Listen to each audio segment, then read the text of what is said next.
Hello बच्चों, नमस्कार। और मेडिकल एग्जाम्स विद्याकुल के एक प्यारे से अमेजिंग से प्लेटफॉर्म में आप सभी लोगों का हार्दिक स्वागत है। और प्यारे बच्चों, आज हम बात करने वाले हैं एक बहुत ही इंपॉर्टेंट से करियर ऑप्शन के बारे में। जी हां प्यारे बच्चों, अगर आप 12वीं पास हैं या आप ड्रॉपर स्टूडेंट हैं या आप इस बार 12वीं का एग्जाम देने वाले हैं तो ये वीडियो आपके लिए बहुत ही हेल्पफुल होने वाला है। बहुत ही ध्यान से सुनना।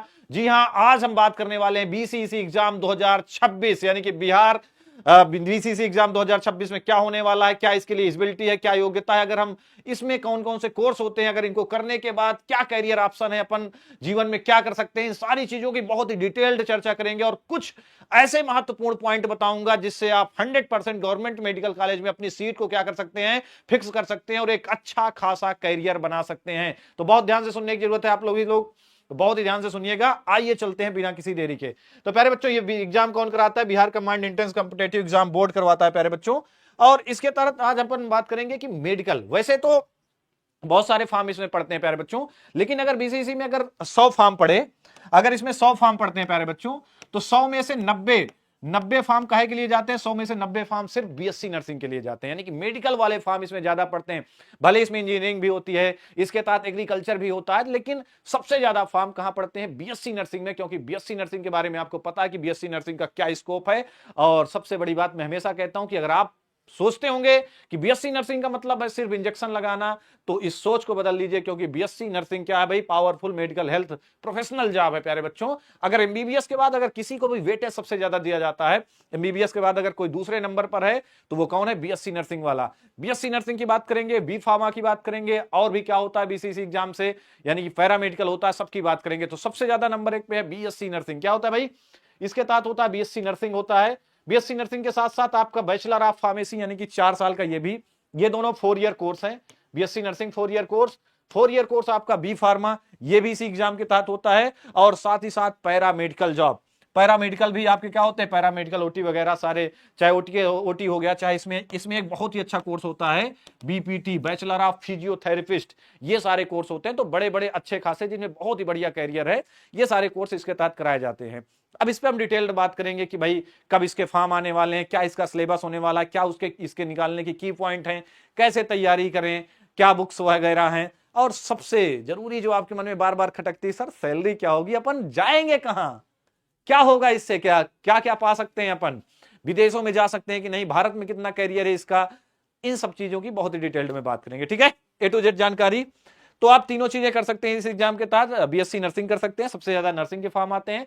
दूसरे नंबर में बी फार्मा, तीसरे नंबर में है आप पैरामेडिकल कोर्स करके आसानी से बढ़िया तुरंत कमा सकते हैं। अगर आपका सपना है कि तुरंत कमाए, 12 के बाद हम ऐसा कोर्स करें कि तुरंत कमाई करना शुरू कर दें, तो ये आपके लिए बहुत अच्छे कोर्सेस हैं। ठीक है, तो क्वालिफिकेशन क्या होने वाला है? तो क्लास 12, अगर आप पीसीबी से हैं यानी कि फिजिक्स केमिस्ट्री बायोलॉजी से हैं, तो इन सारे फॉर्म्स को डाल सकते हैं, तीनों को डाल सकते हैं। क्लास 12 आपको पास होना चाहिए, कैसे? पीसीबी से। और या आप पीसीएमबी से हैं तब भी डाल सकते हैं। पीसीएमबी वालों के लिए तो रास्ते खुले ही हैं, वो इंजीनियरिंग में भी डाल सकते हैं, एग्रीकल्चर में भी, इंजीनियरिंग में डाल देंगे और इसमें भी डाल देंगे। ठीक है, साथ ही साथ एज लिमिट क्या होने वाली है? सबसे बड़ा टास्क एज लिमिट। तो एज लिमिट अगर आप मिनिमम 17 साल के हैं तो इस फॉर्म को डाल पाएंगे। 2026 वाले की बात कर रहा हूं, अभी आपकी 16.5 भी होगी तो तब तक में हो जाएगा, बताऊंगा कब तक से एज लिमिट ली जाती है। तो 17 मिनिमम होनी चाहिए और 35 साल मैक्सिमम। जो लोग भी ड्रॉपर हैं या अब जाकर के उनके मन में आता है कि यार मेडिकल में करियर बनाना है, या जो लोग मेडिकल में जुड़े हैं, प्रैक्टिशनर बने हैं, उनको भी डिग्री चाहिए, तो वो लोग ये फॉर्म भर सकते हैं। 17 से 35 साल एज है। पीसीएमबी से आप पास आउट होंगे तब भी भर सकते हैं, पीसीबी से पास आउट है तब भी भर सकते हैं, या आप अपेयरिंग है, मतलब इस साल आप 12th का एग्जाम देने वाले हैं, आप इस बार क्या है, इस बार आप 12वीं दे रहे हैं स्टेट बोर्ड से, अगर इस बार भी 12वीं दे रहे हैं तब भी आप इस फॉर्म को भर सकते हैं। रिजल्ट आने के पहले भी इस फॉर्म को भर सकते हैं, कोई दिक्कत नहीं। बस इतना ध्यान देना कि तब आपकी एज 17 साल होनी चाहिए। बस इस बार भी आप क्या है, इस फॉर्म को डालने के लिए पूरी तरीके से क्या है, एलिजिबल है। ठीक है, तो 12 पास हो जाओ पीसीबी के साथ, 17 से 35 ईयर आपको वो होना चाहिए बस। इसके बाद बात करते हैं कि हाँ सर कब नोटिफिकेशन रिलीज होगा, कब क्या होने वाला है। तो मैं एक एक्सपेक्टेड कैलेंडर बता रहा हूं कि लगभग 100% ये सही नहीं है, लेकिन लगभग यही होने वाला है। अराउंड नोटिफिकेशन आपका रिलीज होगा अप्रैल 2026 में, आपका नोटिफिकेशन आ जाएगा। अप्रैल 2025 में नोटिफिकेशन आएगा। ऑनलाइन कब स्टार्ट होगा? तो अप्रैल से मई के बीच में जैसे ही नोटिफिकेशन आएगा, जैसे ही नोटिफिकेशन आता है 1-2 दिन के अंदर हर एक फॉर्म में क्या होता है, अप्लाई होना शुरू हो जाते हैं। अप्रैल में नोटिफिकेशन होगा तो अप्रैल से स्टार्ट हो जाएगा आपका फॉर्म भरना और मई तक चलने वाला है। ठीक है, हाफ मई तक जाएगा। Date of last date of apply यानी कि मई में ही हो जाएगा। अब एडमिट कार्ड आपका कब आएगा? मई जून आपका एडमिट कार्ड आने वाला है। एग्जाम डेट आपकी क्या होगी? जून में। जून में आपका एग्जाम आता है, आपको पता है जैसे एडमिट कार्ड होगा वैसे ही आपका एग्जाम आने वाला हो जाएगा 10-15 दिन के अंदर। तो आपका जून में एग्जाम होगा और जुलाई में आपका रिजल्ट क्या हो जाएगा? डिक्लेयर हो जाएगा। और जैसे आपको पता होगा कि 2025 वाले सीट अलॉटमेंट हो चुका है, 2025 का सीट अलॉटमेंट लगभग सबका हो चुका है, जिसका नहीं हुआ बहुत तेजी से हो रहा है। तो इस टाइम मतलब जुलाई में आपका रिजल्ट आ जाएगा और अगस्त में आप अपनी सीट को फिक्स कर पाएंगे। मतलब कुल मिलाकर के आप कहें कि अप्रैल मई में फॉर्म आएगा और जून में परीक्षा हो जाएगी, तो 2 महीना रहेंगे। तो 2 महीने में आप कुछ नहीं कर पाएंगे प्यारे बच्चों। इसके लिए आपको तैयारी अभी से करना होगा, सिलेबस को अभी से समझना होगा कि क्या एग्जाम में आता है, क्या की पॉइंट होते हैं।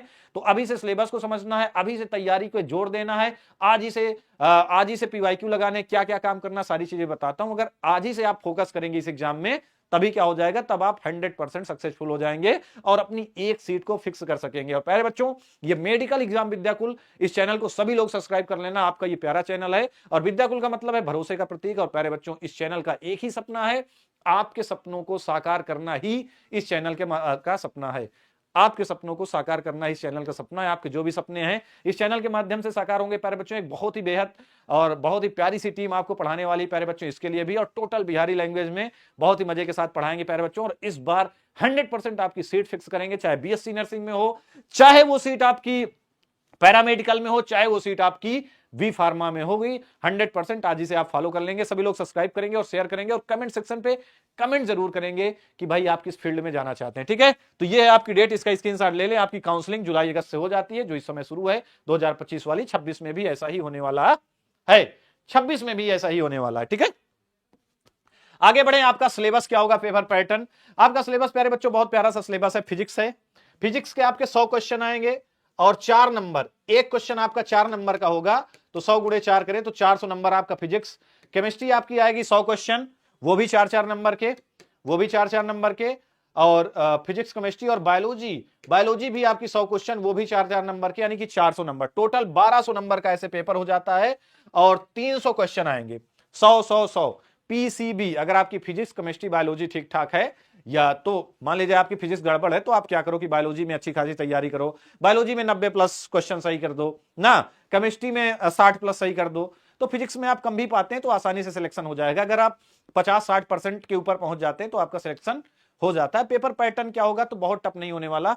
आइए पेपर पैटर्न के बारे में थोड़ा सा और बातें करते हैं। ये आपका मोटा मोटा कि फिजिक्स आएगी, केमिस्ट्री आएगी, बायोलॉजी आएगी, 100 क्वेश्चन आएंगे। माइनस मार्किंग 1.4 की माइनस मार्किंग, इसलिए 50% में सिलेक्शन हो जाता है आसानी से।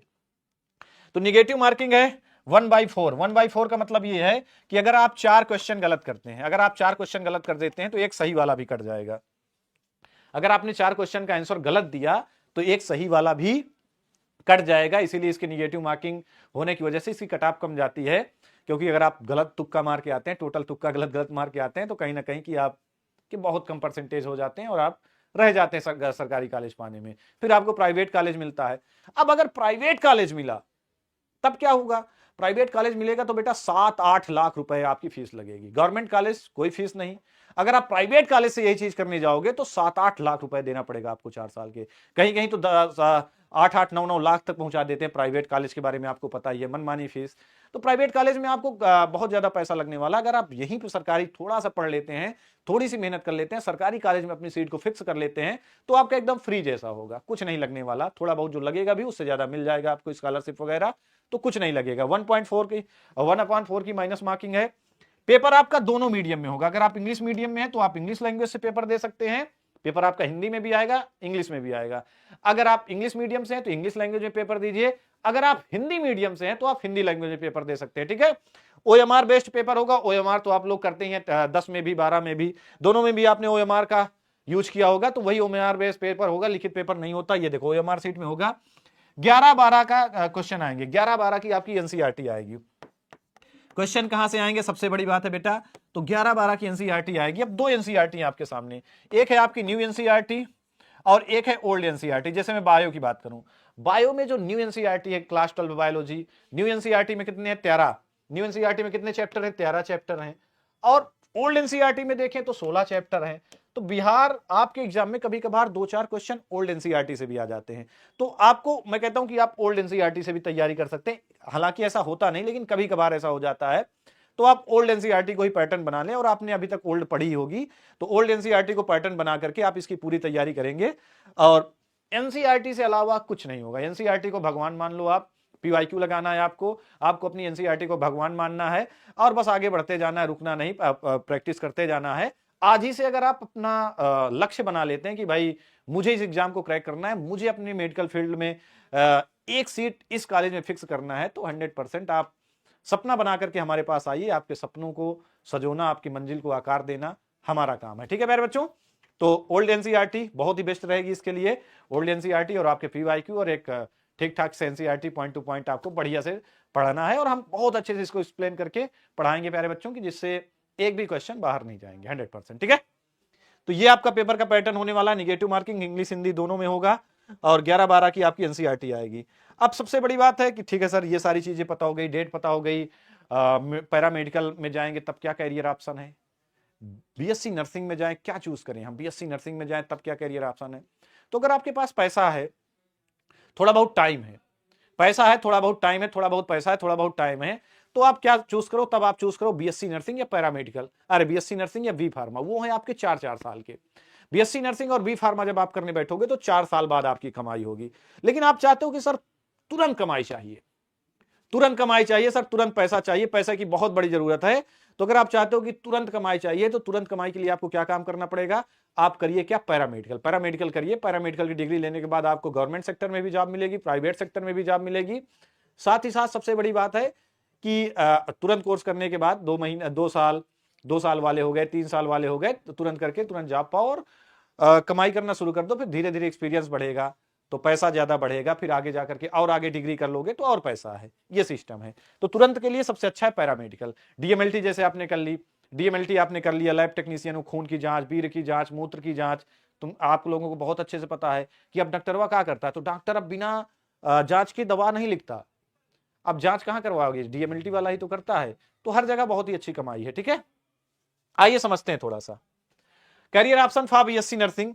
बीएससी नर्सिंग के लिए सबसे अच्छा कैरियर ऑप्शन है, अगर आपके पास टाइम है तो आप नर्सिंग ऑफिसर बन सकते हैं। बीएससी नर्सिंग करने के बाद आप क्या करते हैं, नारसेट एग्जाम को क्लियर करेंगे। एक एग्जाम होता है नारसेट, और अगर आप नारसेट एग्जाम क्लियर करते हैं तो आप बनते हैं नर्सिंग ऑफिसर। प्यारे बच्चों, 1 लाख सैलरी है, समझो 1 लाख सैलरी है, और महीने में 10 दिन या 15 दिन छुट्टी मिलती है। नर्सिंग ऑफिसर बनने के बाद एक आईएएस ऑफिसर के बराबर पेज है, सभी नर्सिंगों के नर्स के तुम ऑफिसर हो। साथ ही साथ इसमें छुट्टियां भी खूब मिलती हैं और अच्छी खासी सैलरी, अच्छा खासा क्रेज, अच्छा खासा नाम और रुतबा। Nursing officer best. फिर दूसरी बात है भाई, आप स्टाफ नर्स बन सकते हो, हॉस्पिटल में, पब्लिक क्लिनिक में, कहीं भी, बड़े बड़े हॉस्पिटल में, कहीं भी स्टाफ नर्स बन सकते हो। स्टाफ नर्स में क्या होता है कि अगर आप गवर्नमेंट में जाएंगे या प्राइवेट में भी जाएंगे, जैसे जैसे आपका एक्सपीरियंस गेन होता जाएगा वैसे वैसे सैलरी बढ़ती चली जाएगी। नॉर्मल सैलरी तो 35,000 30,000, लेकिन धीरे धीरे 50,000 60,000 80,000, या तुम खुद का एक अपना नर्सिंग होम खोल सकते हो। कहीं कहीं तुम लोगों ने देखा होगा ना, लिखा रहता है नर्सिंग होम ना, कहीं कहीं तुम लोगों ने देखा होगा कि लिखा रहता है नर्सिंग होम। क्या लिखा रहता है, नर्सिंग होम। तो बीएससी नर्सिंग करने के बाद आप अपना खुद का नर्सिंग होम कर सकते हो। प्राइमरी ट्रीटमेंट भी कर सकते हो, प्राथमिक चिकित्सा, प्राइमरी ट्रीटमेंट भी तुम्हारे लिए अलाउ रहता है, तो यहाँ पे प्राइमरी ट्रीटमेंट वगैरह सब कुछ कर सकते हो। और फिर डॉक्टर रख करके हॉस्पिटल भी खोल सकते हो ना। पब्लिक हेल्थ नर्स बन सकते हो, नर्स एडमिनिस्ट्रेटर बन सकते हो, जहां पे नर्सों को तुम्हें ध्यान देना होगा ना। नर्स एजुकेटर, जाकर के नर्सों को पढ़ा लिखा सकते हो, एजुकेटर भी बन सकते हो ना। एजुकेटर के साथ साथ रिसर्च नर्स बन सकते हो कि रिसर्च में भी जा सकते हो। तो बीएससी नर्सिंग के बाद बहुत सारे ऑप्शन है। अगला ऑप्शन अब्रॉड भी है, अगर आप विदेशों में जाना चाहते हैं, अगर आप चाहते हैं जर्मनी जा सकते हैं, किसी भी देश में जाएं आप, अच्छा खासा सैलरी, विदेश में आप जाएंगे तो 1,00,000 1,50,000 का पैकेज से शुरुआत होगी। विदेश भी आप जा सकते हैं नर्सिंग की पढ़ाई करने के बाद। बस ये है कि अच्छे कॉलेज से पढ़ाई करेंगे जब, सरकारी कॉलेज से, तो बढ़िया पैसा मिलेगा। सरकारी कॉलेज से आप पढ़ के जाएंगे 60-65,000 से आपकी शुरुआत होगी, विदेश में जाएंगे 1,00,000 1,50,000 से शुरुआत होगी, और आसानी से एक अच्छा खासा बढ़िया फिट कैरियर बना सकते हैं। इसके बाद आप आगे भी जा सकते हैं, हायर एजुकेशन में भी जा सकते हैं कि अपन एमएससी नर्सिंग करें ना, और बहुत सारी चीजें हैं आपके लिए, डॉक्टर भी बन सकते हैं। ठीक है, तो ये कुछ है बीएससी नर्सिंग। फिर कहते हो सर बी फार्मा करने के बाद क्या बने, तो बी फार्मा करने के बाद आप फार्मासिस्ट बन सकते हैं, फार्मासिस्ट बन सकते हैं ना, और मेडिकल रिप्रेजेंटेटिव बन सकते हैं। बहुत अच्छी खासी कमाई है। अच्छा, आप लोगों को एक बात पता है कि आजकल भाई इतनी आबादी बढ़ रही है, आबादी बढ़ने के साथ साथ प्रदूषण बढ़ रहा है और इतने रोग बढ़ रहे हैं, इतने रोग बढ़ रहे हैं कि हर घर में एक दो आदमी बीमार है। हर घर में तुम अपने आसपास देखो, हर घर में एक दो आदमी बीमार है जिसकी रेगुलर दवा चल रही है। अब रेगुलर दवा चल रही है कि दवा का सारा कारोबार किसके हाथों में है? फार्मासिस्ट के हाथों में है। डॉक्टर का काम है मर्ज बताना, डॉक्टर का काम है मर्ज की पहचान करना, फिर उसको दवा कौन देता है? फार्मेसी वाला ही देता है। अगर आप इसमें काम कर लेंगे तो भाई आधा धुंध कमाई है, आधा धुंध कमाई है इसमें, इसके लिए भी। ठीक है, तो pharmacist, medical representative, drug inspector, ये सरकारी नौकरी भी मिलती है आपको। Clinical representation, quality control analytics, medical writer बन सकते हैं ना, पैथोलॉजिस्ट, लैब साइंटिस्ट बन सकते हैं। बहुत सारे कार्य, तो कुछ कैरियर ऑप्शन बता रहा हूं, बहुत सारे कैरियर ऑप्शन आपके पास रहेंगे। मैं इनकी डिटेल्ड वीडियो भी आपको दे दूंगा। कमेंट सेक्शन में आप लोग कमेंट कर लेना, सभी लोग सब्सक्राइब जरूर कर लेना, लाइक करना, और कमेंट सेक्शन में कमेंट जरूर कर देना। जो भी आपके डाउट हो, मैं आपका डाउट का रिप्लाई जरूर करूंगा, वीडियो भी बना के दूंगा। ठीक है, परेशान मत होना बिहार वालों। फिर आता है career option for paramedical. Paramedical बन के क्या करें? तो हमने कहा तुरंत कमाना है तो सबसे अच्छा रास्ता है, तुरंत कमाना है तो सबसे अच्छा रास्ता है पैरामेडिकल। तुरंत कमाना है तो भाई सबसे अच्छा रास्ता है paramedical. Operation theatre technical, operation theatre technician बन सकते हैं, मेडिकल असिस्टेंट बन सकते हैं ना, फिजियोथेरेपिस्ट बन सकते हैं, radiologist, MLT, medical lab technology, खून जांच, वीर जांच, मूत्र जांच, ये सारी जांचें, ओटी तुम लोगों ने देखा होगा, ऑपरेशन थिएटर वाला, ये सब बढ़िया कमाई वाले बहुत अच्छे वो हैं ना। पब्लिक हेल्थ मेडिकल, तो बहुत सारे भाई इस स्टाफ के अलावा बहुत सारा स्टाफ काम करता है भाई। नर्सिंग के बाद तीसरे नंबर पे यही है, कौन सा? Paramedical staff. इसमें भी आप अब्रॉड जा सकते हैं, इसमें भी आप विदेशों में जाकर के अच्छा खासा करियर बना सकते हैं, अच्छी खासी मोटी कमाई कर सकते हैं, और यहाँ भी अपना खुद का खून जांच करने वाला खोल करके, या बड़े बड़े हॉस्पिटल में काम करके, तमाम सारे रास्ते हैं आपके पास, और गवर्नमेंट सेक्टर में भी जॉब मिलती है। तो इन सारी चीजों से एक अच्छा खासा करियर तैयार कर सकते हैं प्यारे बच्चों। ठीक है, तो आज यहीं तक, और सभी लोग शेयर करेंगे हर बायोलॉजी वाले के पास, हर बायोलॉजी के वाले के साथ, या जो भी नर्सिंग के क्षेत्र में या जो भी मेडिकल के क्षेत्र में अपना करियर बनाना चाहते हैं उस सबके पास शेयर जरूर करेंगे, और लाइक करेंगे, और कमेंट सेक्शन पे कमेंट करेंगे कि भाई मुझे किस फील्ड में जाना चाहता हूं और मैं कितना पैसा कमाना चाहता हूं। कमेंट सेक्शन पे कमेंट जरूर करेंगे। हंसते रहें, मुस्कुराते रहें, पढ़ाई लिखाई करते रहें। मिलते हूं अगली वीडियो में। Bye bye.